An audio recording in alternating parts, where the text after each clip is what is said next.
Hello friends, welcome to my channel Basumati creation. Comment reply session रो 132तम अध्याय को आपण मानक स्वागत।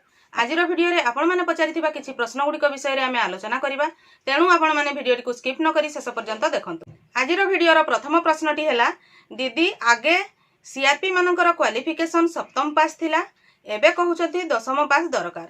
तेबे जेउ माने सप्तम पास करी चाकरी करूछथि से माने कोन करिवे, प्लीज रिप्लाई देबे।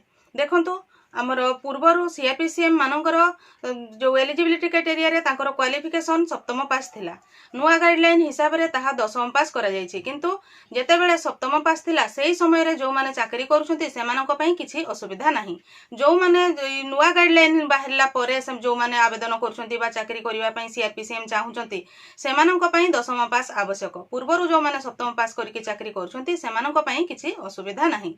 जदि किछि सुविधा अछि से माने हायर क्वालिफिकेशन डिस्टेंस रे मध्य करि परिबे, कले किछि असुविधा नाही, नहले मध्य से माने सप्तम पास रे ही सेही सीआरपीसीएम चाकरी करि परिबे। नेक्स्ट प्रश्नटी हैला, दीदी सुभद्रा योजना कोन विडो लेडी मानकु मिलिबो कि, आउ 50,000 कोन सुझिबा पई पडिबो कि, आउ इंटरेस्ट केते पडिबो। ए जो आमर सुभद्रा योजना रो घोषणा हेछि, सेही घोषणा रे एलिजिबिलिटी क्राइटेरिया बा डॉक्यूमेंट एलिजिबिलिटी क्राइटेरिया रे लेखा थिला जे जणे विवाहित महिला एही सुभद्रा योजना रे आवेदन करि परिबे। विडो माने से आगरु से विवाहिता महिला थिले, तापरे से विडो होइछंती, तेणु से एही सुभद्रा योजना रे आवेदन करि परिबे। तापरे आपण पचारछंती सुझिबा को पडिबो कि, एटा होउची माने भाउचर, एथिरे आपण को सुझिबा पई पडिबो नाही। जेहेतु सुझिबा पई पडिबो नाही, इंटरेस्ट रो कथा सेथिरे आसु नाही। नेक्स्ट प्रश्नटी हैला, दीदी 2023 रे पाइथिबा सीआरपी माननकु बाहर करिवे कि ना मिशन शक्ति बंद हेबो। देखंतु आपण माने 2023 रे सीआरपीसीएम पई जॉब पाइछंती, तो जते बेले आपण गोटे जॉब पाइछंती तापरे जहा किछि चेंज हेले मध्य आपणकर जॉब जीवो नाही। सरकार जते चेंज हेले भी जणे जदि जो चाकरी करूछंती जे कोनोसी समय रे मध्य, काहे ना एटा सरकार चेंज हेबाटा एटा गुटे निरंतर प्रक्रिया, सेटा चाले, किंतु जणे जदि जो चाकरी रे रहिछि सेही चाकरी रे से काम करि पारिबो। जदि से ठीक भाबरे कार्य करूथबो, जदि निजरो कार्य रे अवहेला करिवे ताहले निश्चित भाबरे तांको चाकरी हरेबाकू पडिबो। तापरे कहिजंती मिशन शक्ति बंद हेबो। देखंतु कोन बंद हेबो कि कोन नुआ आसीबो ताहा सेमति किछि तो आमे कहि परिबा नाही, किंतु जे कोनोसी योजना आगरु चली थाई सेथिरे आवश्यकता अनुसार किछि चेंजेस होई पारे, तो सेटा जहा चेंजेस हेबो किबा कोन हेबो ताहा नुआ गाइडलाइन बा नुआ नोटिफिकेशन किबा किछि सेमति न आसिला पर्यंत किछि कहि हेबो नाही। नेक्स्ट प्रश्नटी हैला, दीदी जोठी बैंक मित्र पोस्टिंग होई नाही सेठी पोस्टिंग हेबो ना नाही। जो जगह रे बैंक मित्र पोस्टिंग होई नाही, जोठी जीपीएलएफ होईछि एवं सही जीपीएलएफ अंडर रे बैंक अछि, ताहले सही जगह गुडी करे जदि बैंक मित्र पोस्टिंग होई नाही ताहले आगामी दिन मान करे हेबो, किंतु ताहा ए गाइडलाइन रे हेबो कि आगामी दिन रे नुआ गाइडलाइन आसीबो ताहा एबे पर्यंत किछि सेमति स्पष्ट होई नाही।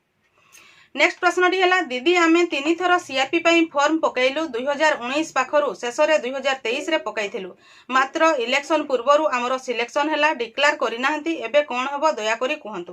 देखंतु आपण कहउचंती 2019 रे फॉर्म पकाइथिले, कोनसी कारणवशत सेबळे सेटा बंद हैला। 2023 रे आपण आवेदन पुणी थरे एडवर्टाइजमेंट बाहरला आवेदन कले, सेथिरे कहउचंती आपणकर सिलेक्शन होईछि। जदि सिलेक्शन होईछि ताहले आपण सीआरपी कहउचंती जो आंचलिक मंचर को आंचलिक मंचर किए सीआरपीसीएम ताहा जदि सिलेक्शन हो जाइछि ताहले एही इलेक्शन परे आपण माने अपॉइंटमेंट लेटर बा जॉइनिंग पाई परिबे।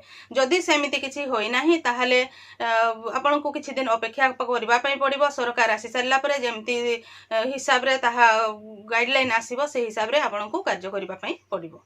नेक्स्ट प्रश्नटी हैला, जीपीएलएफ ईसी मेंबर संख्या 15, प्रेसिडेंट महाशय सबु ईसी माननकु मिसबिहेव करूछंती एवं आमर दरमा छाडू नाहंती, तेणु आमे सबु ईसी माने 14 जण प्रेसिडेंट को प्रेसिडेंट रु आनी केवल ईसी रे रखिबु, हेबो कि नाही कहिबे।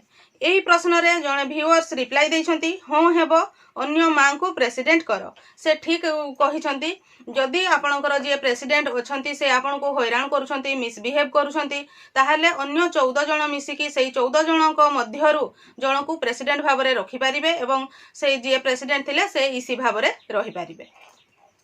नेक्स्ट प्रश्नटी हैला, दीदी आम ब्लॉक रे सीआरपी रो वेरिफिकेशन सरीची एवं अपॉइंटमेंट हेबो कि नाही। देखंतु आपणकर ब्लॉक रे जदी सीआरपी रो डॉक्यूमेंट वेरिफिकेशन सरीची सिलेक्शन होईची कि नाही, सिलेक्शन हे कि किए को आंचलिक मंचर सीआरपी सीएम ताहा जदी डिक्लेयर हो जाइथिबो ताहले आपण माने ए इलेक्शन परे नुआ सरकार गठन होला परे जॉइनिंग पाई परिबे। जदी सेमती किछि प्रोसेस होई नाही ताहा उपरस्थ अधिकारी माने जेमती कहिबे सेही हिसाब रे आपनको करिबा पई पड़िबो। सेटा अलगा जणे सेमती किछि कहि परिबो नाही, काहे कि ना तार माने सिलेक्शन प्रोसेसटा आपणकर कंप्लीट होई नाही। जदी सिलेक्शन प्रोसेस कंप्लीट हो जाइथांता ताहले आपण जॉइनिंग पाई परिथांते। एटा आपणकर ब्लॉक अधिकारी जे अछंती तांको सहित जोगाजोग करंतु ताहले ठीक भाबरे तार आंसर टी पाई परिबे। नेक्स्ट प्रश्नटी है दीदी पूर्वर सीएसएस माने जीपी रे काम करुथिले एबे एनएससी हेला परे सीएसएस माने एबे भी काम करूछंती। मोर प्रश्न जे सेमानकर चाकरी अछि कि नाही, जदि अछि केबे दरमा मिलिबो? 2 वर्ष हेला आमे दरमा पाइनु, प्लीज दीदी रिप्लाई दियंतु। देखंतु आपण कहउचंती आपणकर जीपी 2 वर्ष हेलानी एनएससी हो जाइछि तथापि आपण माने काम करूछंती।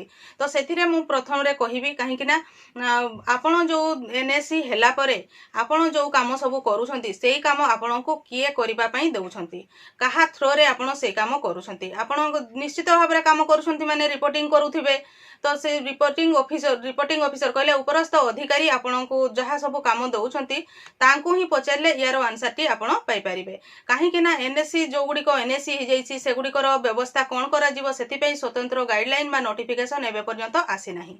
तो आपणको जो माने काम देइछंती आपण तो उपरस्थ अधिकारी को सहित जोगाजोग करंतु ताहले आपण ठीक भाबरे जानि परिबे जे जेहेतु आपण काम करिसंती आपण केते दिन मध्ये रे आपणकर पारिश्रमिक पाई परिबे।